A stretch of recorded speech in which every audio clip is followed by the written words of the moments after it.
Salut tout le monde, bienvenue à votre nouvelle session, la deuxième session, euh, au cours de Sculpture Virtuelle 2.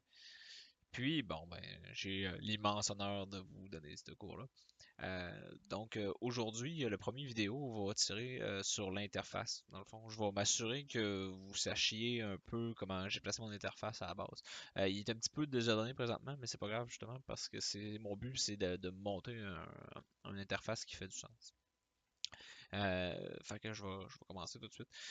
Je suppose que Stéphane vous en a peut-être déjà parlé, mais je vais revenir là-dessus de toute façon parce qu'on part, la première chose qu'on fait quand on part dans un projet, c'est qu'on met notre interface à notre main. Parce qu'après ça, on sauve du temps pour toute la suite. Donc, je vais aller dans mes préférences. Je vais aller dans Configuration. Puis dans Configuration, j'ai Enable Customize. Je vais l'activer ici. Puis, vous voyez comme mon interface s'est amincie un petit peu. Maintenant, une fois que je suis là-dedans, j'ai de la place pour glisser des broches. Ils sont déjà là. Si je fais CTRL ALT, je peux déjà les déplacer à travers mon interface. Puis bien sûr, je tiens Alt à foncer. Souvent, dans l'interface, comment j'aime travailler, moi, c'est que tous mes outils de sculpture, de base, là, pour ce qui est de former, là, donner de la forme, je vais les placer en haut parce que c'est des outils que j'accède rapidement là, puis que je vais utiliser là, tout le temps à gauche puis à droite. Fait que ça va être ces deux outils-là. Puis il va m'en manquer un autre aussi qui est super important. C'est le dame standard qui il va être ici. Comment moi je vais le placer dans mon interface? Tout simplement, c'est que je vais aller ouvrir l'onglet broche, puis je vais aller le chercher directement là. Je vais faire CTRL ALT, puis je vais aller le placer ici comme ça. Donc là, j'ai mon dame standard. Ensuite, euh, j'ai le déplacement dans le fond, pour aller former mes modèles.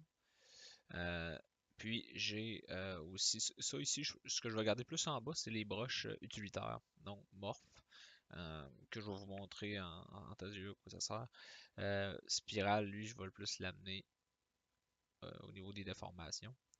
Il y en a un autre broche de déformation que j'aime particulièrement me servir, c'est le Snake Hook. Snake Hook, il est juste ici, comme ça.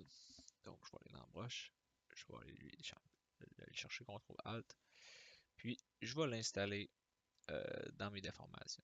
Oups, pas trop overlay. Ok. Bon, donc j'ai cette série de broches-là. Ensuite, je vais prendre tout ce qui est pour aplanir mes surfaces, puis les rendre plus lisses. Euh, Puis, dans le fond, je vais aller me chercher euh, ici, comme ça, je vais aller me chercher quelque chose qui s'appelle Polish. Ici, Polish. Puis, il va planar aussi que je vais aller me chercher. Ça va servir pour ajuster mes surfaces. Fait qu'ici, broche, donc Polish. Hop là. Voilà, polish, puis ça va, je vais prendre planar aussi. Oups. Oups. Je vais aller rechercher.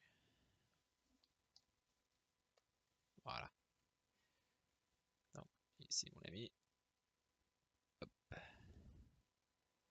J'en ai un petit peu. Donc, ça. Puis, justement, je parle de broches un peu plus utilitaires. Euh, Comme utilitaire dans le fond, qui a une petite fonction à l'intérieur, comme le morph. Je vais aussi avoir mes outils à moi que je me fais régulièrement là, quand je veux un nouveau ZBrush, j'aime aller chercher mes vieux brushes que j'utilise depuis que ça fait longtemps. Ça fait longtemps que j'utilise ZBrush, ça peut être mon Dieu, ça fait sûrement 10 ans. Fait que j'ai commencé puis j'avais déjà des brushes que j'aimais bien. Puis ils sont disponibles dans la bibliothèque.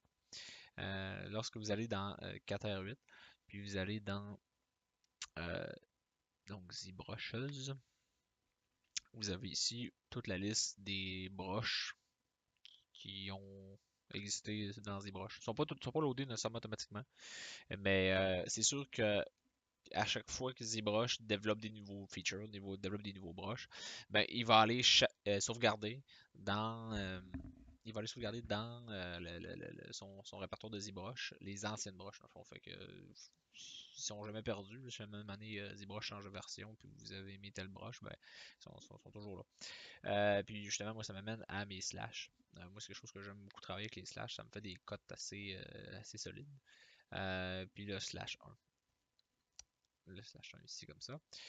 Euh, le slash 1, en tant que tel, comment il est fait, il est pas mauvais, mais moi j'aime le modifier un petit peu. Oui, ça me fait des tranches assez solides, là. Ça peut être agréable. Mais c'est pas ça vraiment que je vais chercher. Je vais aller, j'aimerais ça avoir un meilleur contrôle sur la continuité de mon trait. Puis aussi diminuer un peu le côté un peu tranchant, très agressif là, qu'il y a. Peut-être le smoother une petite affaire. Fait que je vais faire ça. Je vais aller modifier le blur de mon brush. Vraiment, je vais le rendre un peu plus smooth. Parfait. Puis, dans le fond, je vais prendre mon lazy mouse. Je vais diminuer le lazy step à son presque maximum en fait. Pourquoi pas à 0? C'est qu'en fait, rendu à 0, le step, il sait pas s'il faut qu'il soit avant, après. En tout cas, bref, il y a des résultats un peu bizarres, un peu non désirés. Fait que moi, ce que je fais, c'est que je le garde au plus bas proche de 0, mais jamais à 0. Puis, je vais aussi, dans mon stroke, je vais allonger mon lazy radius. Fait que vous voyez, là, maintenant, j'ai un coup un peu plus fluide. Donc, pour faire des traits, dans le fond, quand vous avez par exemple de la décoration à faire sur des éléments, ben le coup de stroke, il va vous donner l'impression que vous dessinez vraiment bien.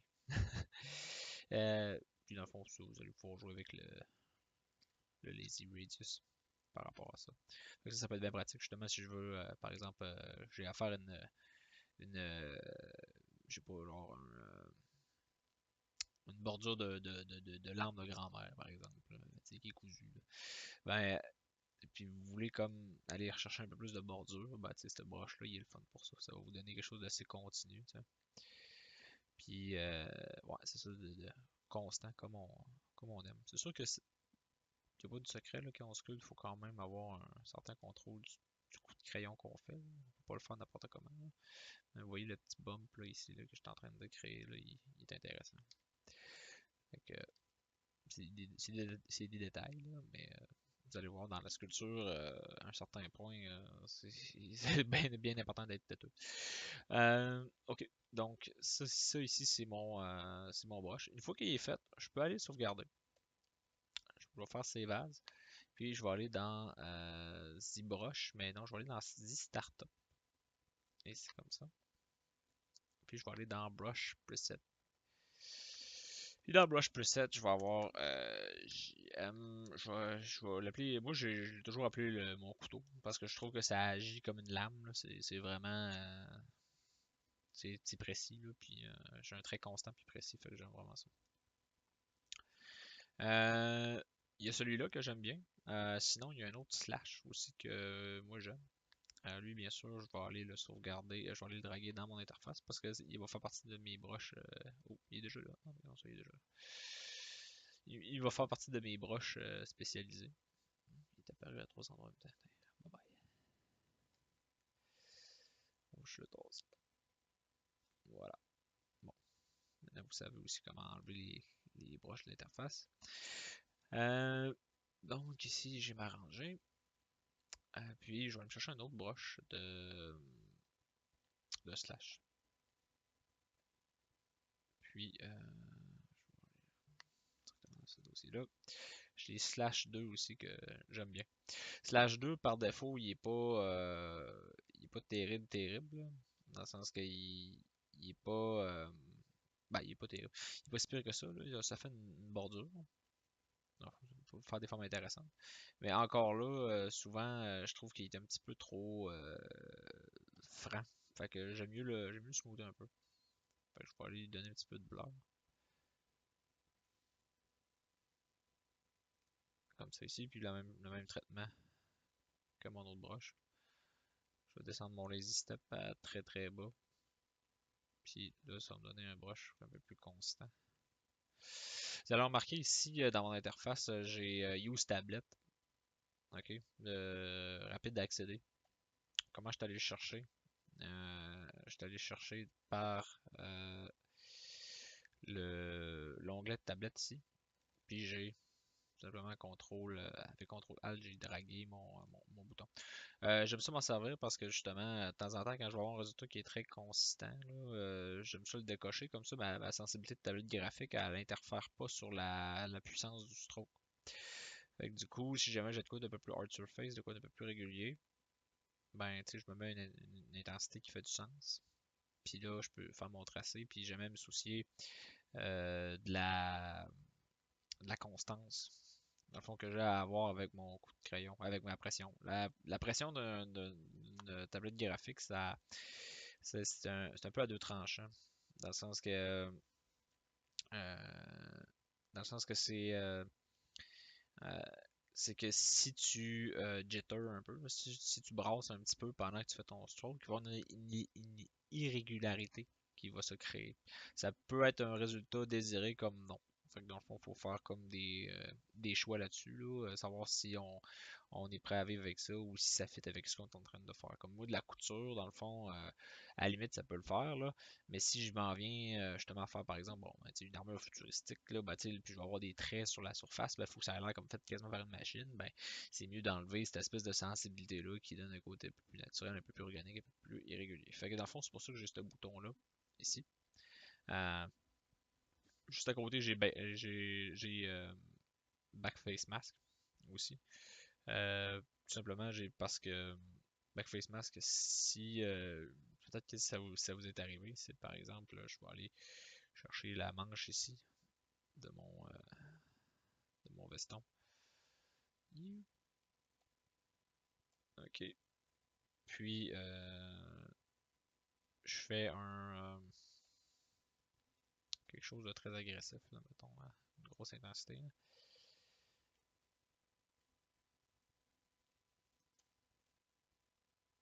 Je vais juste enlever mon masque. J'ai hâte d'avoir un masque.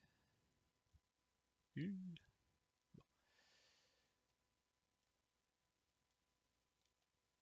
Ah, ça ne marche pas. Ah, ok.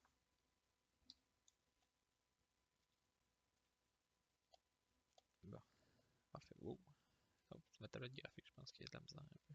Ben, mon crayon, des fois, il me joue des tours. Bon, parce que ma surface n'est pas assez mince. Mais, non, je vais l'avoir comme ça. Hein, vous voyez ici, là, moi, l'intérieur de ma surface aussi a bumpé.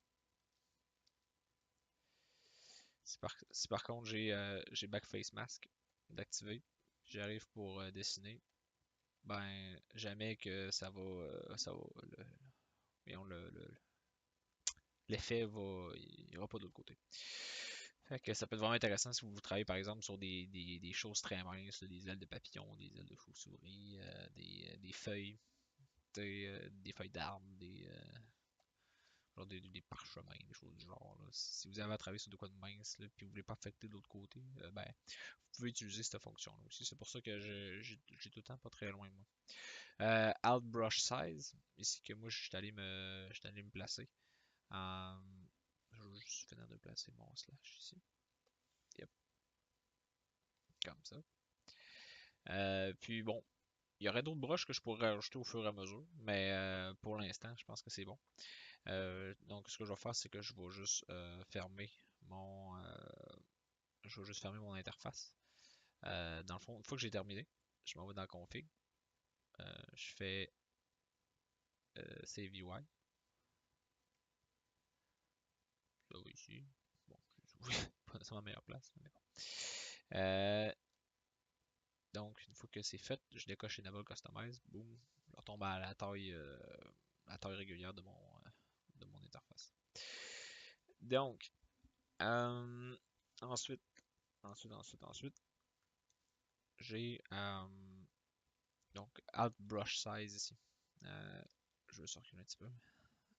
Admettons que j'ai, par exemple, je suis en train de travailler avec cette broche-là, je suis content, j'ai la bonne grosseur. Puis tout d'un coup, je me rends compte qu'en travaillant, je vais peut-être effacer un petit détail ici, là, vraiment pas grand-chose, là. Mais quand je passe sur Shift puis j'active mon Smooth Brush, ben, tu sais, j'ai pas la bonne taille. Fait que ce qu'il faut que je fasse, genre, c'est que quand j'active quand j'active le Smooth Brush, ben, il faut que je diminue ma taille, dans le fond. C'est comme, OK, dans 16, fait que là, après ça, j'ai la bonne taille. Puis après ça, quand je reviens pour continuer à travailler, ben là, j'ai plus la même taille. Fait qu'il faut le regarder. En tout cas, bref. L'avantage avec ça, c'est avec cette fonction-là, c'est ça, c'est que je peux lui dire, dans le fond, de diminuer la taille par rapport à l'autre. Dans le fond. Fait que là, dans le fond, si je le mets, par exemple, à presque 18, ben, en tout cas, 19, ben non, il va être à 19% de la taille de mon autre brush. Fait que pour aller travailler mes petits détails, aller travailler mes petits coins, tout en gardant, bien sûr, mon autre brush qui continue à travailler fort. Ben là, vous voyez dans le fond que ça me permet comme de travailler en deux temps avec deux grosseurs, tout en n'ayant pas à arrêter mon workflow. Euh, Fait que c'est pour ça que j'aime bien ça, utiliser cette fonction-là. Une autre ici, AQ Curve, super important. AQ Curve, je vais vous montrer la différence. Donc, je prends un brush normal. Je vais prendre plutôt l'outil Move. Puis, je vais aller chercher ici. Donc, ça ici, c'est mon pinch sans AQ Curve. Puis, si j'active mon AQ Curve, vous voyez, je vais quand même chercher un petit côté pinchy là, beaucoup plus facilement que sans AQ Curve. Fait que si jamais vous avez justement, par exemple, vous faites un cactus ou vous faites quelque chose, genre une plante que vous avez besoin de faire sortir des épines rapidement, ben la Q-Curve, ça pourrait être un bon outil. Fait que moi, je garde ça généralement pas mal en haut. En haut, c'est mes fonctions spéciales. Ils prennent pas beaucoup de place. Puis c'est en bas que ça se passe, là, justement, où est-ce que j'ai mes matériaux. En bas. J'ai mon dep. Mon dep, pourquoi j'ai ça ici? Ben, en fait, c'est pour mon clé broche. C'est-à-dire que quand je travaille avec mon clé, ben, vous voyez, dans le fond, la hauteur ne se rend pas nécessairement jusqu'au milieu. Mais si je m'en vais jouer avec, ben là, je me rends un petit peu plus loin. Vous voyez, comme c'est ici. Puis l'inverse est vrai. Dans le fond, si je m'en vais profondément, ben, dépendamment de quelle profondeur que je suis, ben, il ira pas le chercher. Je vais juste augmenter de profondeur. C'est un peu abusif. Ah, vous voyez, il apparaît là, mais il est timide. Vas-y, vas-y, vas-y.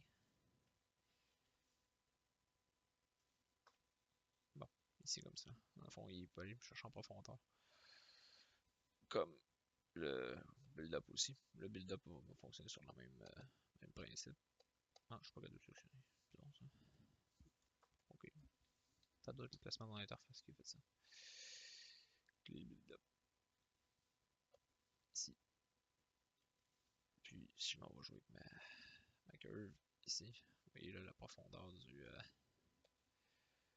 brush diminue. C'est ici.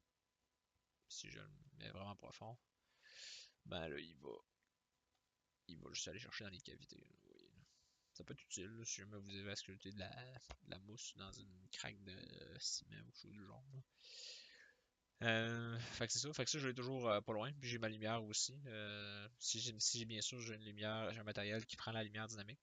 C'est la. Peut-être que Stéphane nous en a parlé, juste un rappel sinon. Dans le fond, les standards matériaux ici, eux, utilisent la lumière de ZBrush, tandis que les matcap, eux, n'ont pas le même système d'éclairage. En fait, ils ont un faux système d'éclairage. C'est comme une image qui est projetée sur la géométrie. Euh, Tandis que les. Je vais juste revenir quelque chose de pas pire sur ma robe. Bon, ok. Tandis que c'est ça, justement, les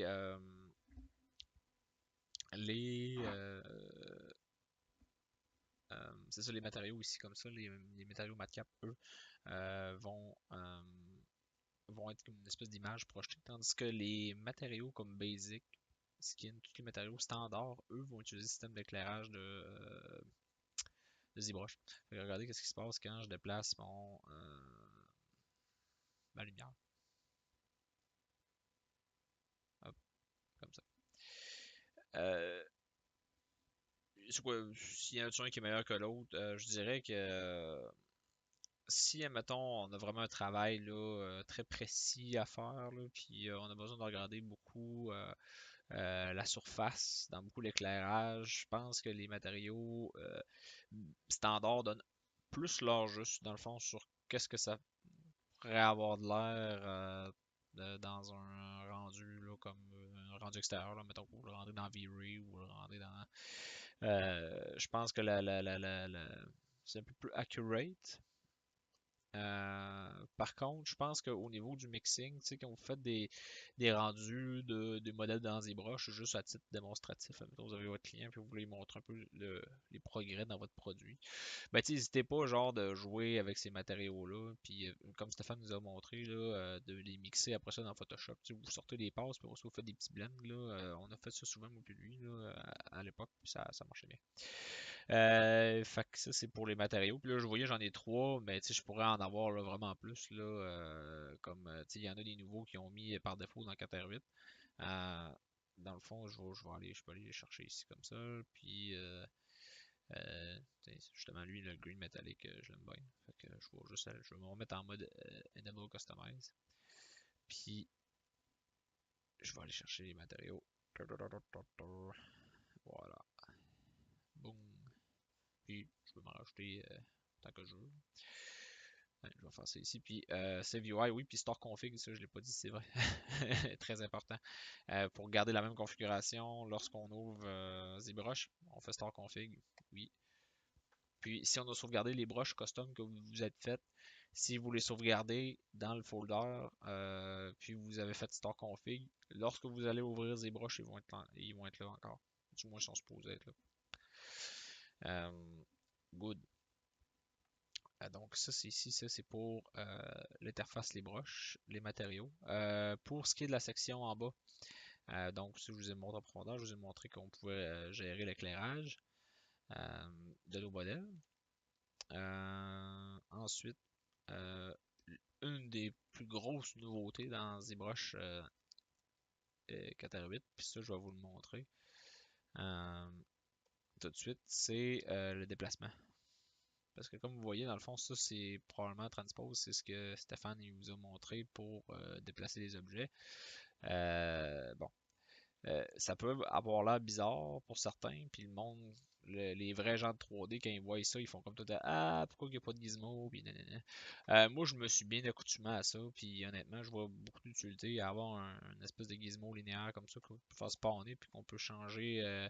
On peut changer les pivots comme on veut. Je trouve que ça se manipule bien avec la tablette graphique.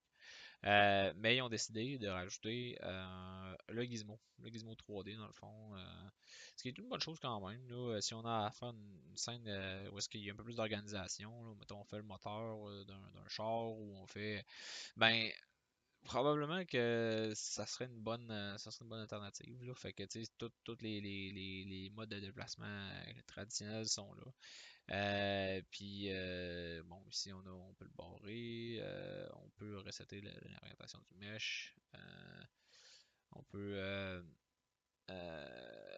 puis justement, on peut replacer le gizmo selon les masques, en fait. Ce qui est pas masqué, ce qui est masqué. Par exemple, hop, c'est ici comme ça. Je pèse W, puis si je m'en vais dans mon, hop, dans mon, ça a l'air d'être un marqueur. Là. Bref, voilà, puis il y a même une façon de le customiser.